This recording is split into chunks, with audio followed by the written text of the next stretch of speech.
मैंने देखी है जानकी की विदाई की वो घड़ियां। राजा दशरथ अपनी वधुओं को विदा करने के लिए मिथिलापति जनक से निवेदन कर रहे थे, किंतु राजा जनक के आंसुओं में महाराज दशरथ का निवेदन बार बार डूबा जा रहा था। दूसरी ओर महारानी सुनैना सीता को विदा करने की कल्पना करके ही विकल हो रही थी। आंसू रुकने का ही नाम नहीं ले रहे थे। उनके आंसुओं को देखकर देवी पार्वती भी अपने को रोक नहीं सकी और योगिनी के रूप में सुनैना के पास आई।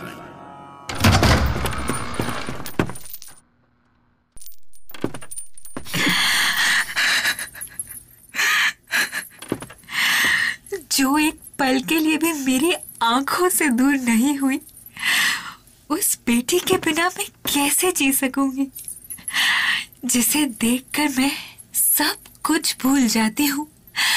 उसके बिना कैसे काटूंगी एक एक पल। पूरे राजमहल को जीवन देने वाली सीता को मैं कैसे विदा कर दूं?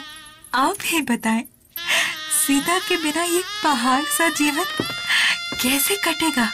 देवी, मैंने वर्षों हिमालय में साधना की है। मैंने जीवन का सच जाना है, इसलिए मैं जो कह रही हूँ उस पर विश्वास करो।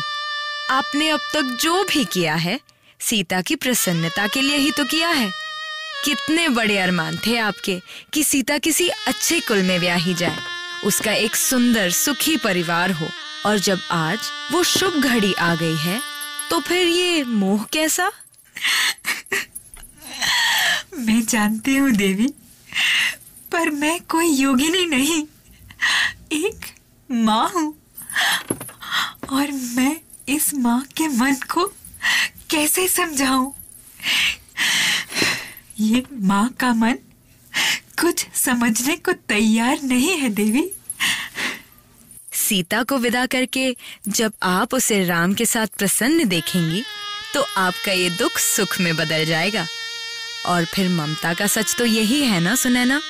हाँ, यही एक बेटी और एक माँ का सच है। अब तो चुप हो जाओ सुनैना।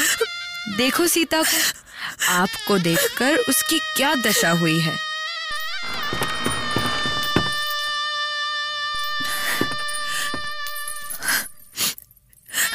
माँ, कहाँ है माँ? कहाँ है माँ? आप चुप क्यों है माँ? माँ, आपको छोड़कर कैसे जाऊं?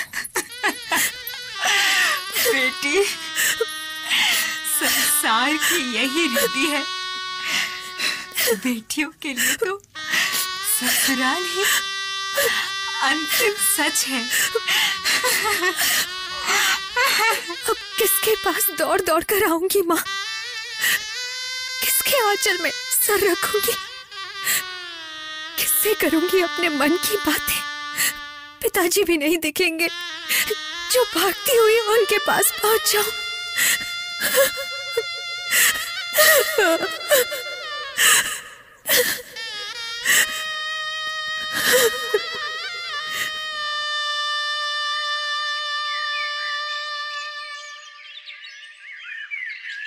राम, लक्ष्मण। आया गुरुदेव। मैं ये क्या देख रहा हूं राम? लक्ष्मण, तुम भी? कुछ नहीं गुरुदेव, पूरा राजमहल आंसुओं में डूबा है। ये देखकर हमारे भी आंखें भर आई। पूरी जनकपुरी रो रही है गुरुदेव। समझ में नहीं आ रहा कि ऐसे में हम कैसे रोके अपने आंसुओं को। ये क्या कह रहे हो लक्ष्मण? क्या जीवन का सच नहीं जानते तुम लोग? क्या सांसारिक सच का ज्ञान नहीं है तुम्हें? क्या भूल गए कि मिलना और बिछड़ना ही इस जगत की रीति है? और राम, तुम इतने भावुक क्यों हो रहे हो? तुमसे भला क्या छिपा है? क्षमा करें गुरुदेव, जीवन का ये पहला अवसर है जब हम यथार्थ भूल गए हैं। ज्ञान का कोई अर्थ नहीं रह गया है। सब जानते हुए भी हम अज्ञानी बन गए हैं। नहीं राम, तुम ऐसा नहीं कह सकते। ऐसा कभी नहीं कह सकते। तुम्हें माया मुंह से ऊपर उठकर सोचना होगा। वो कैसा अद्भुत क्षण था जब प्रभु राम के नयन भी छलक पड़े। वो जितना स्वयं को वश में करने की कोशिश करते, उतनी ही भावनाएं बहकती ही जाती, आंसू छलकने लगे थे।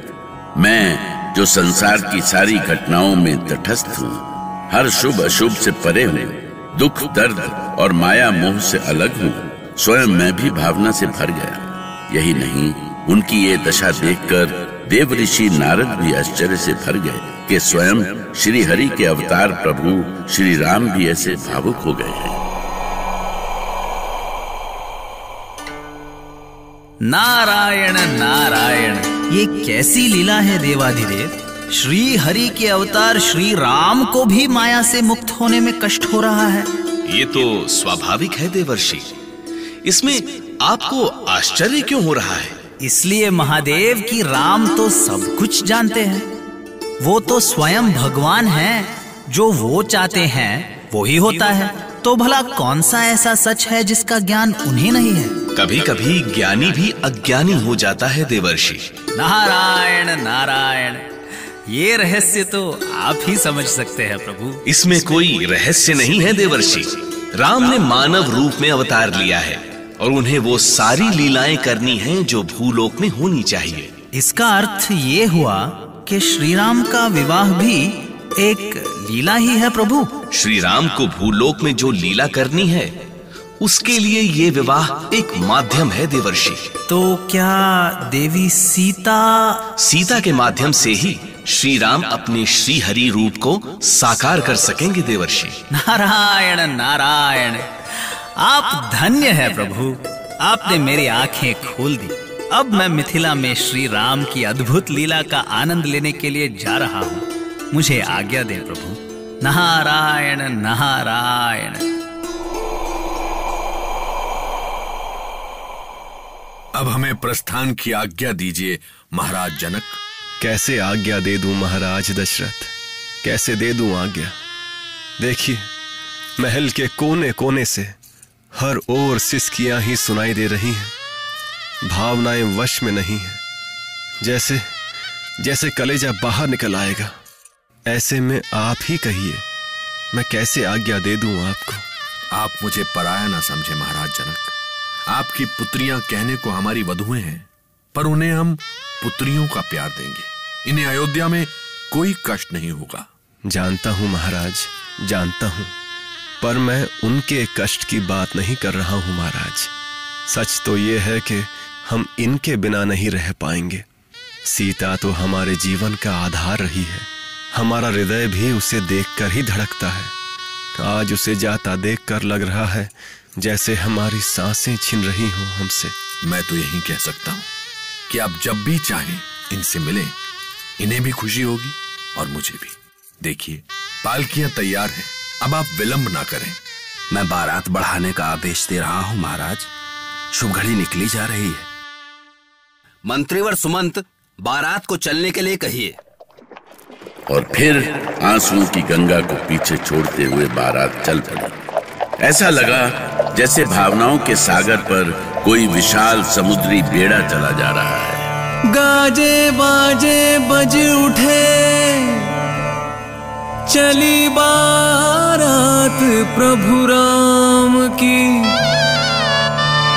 नैना गंगा हो गए, यूं नीर बहाए जानकी।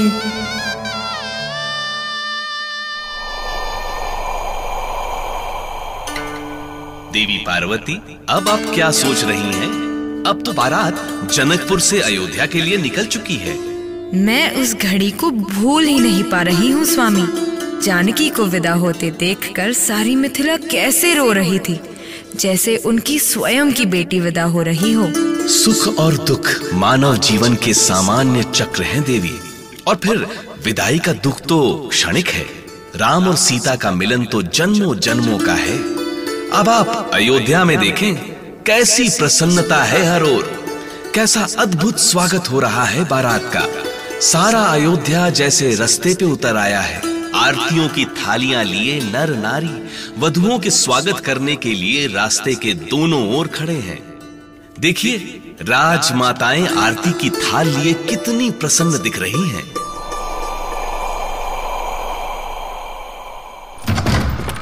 अरे कैकेयी, सुमित्रा, कहाँ रह गई? शीघ्र आओ। उधर देखो, पालकियाँ पहुँचने को हैं। अभी आई दीदी, फूल लेकर। कैकेयी कहाँ है? उन्हें भी साथ ले आओ ना।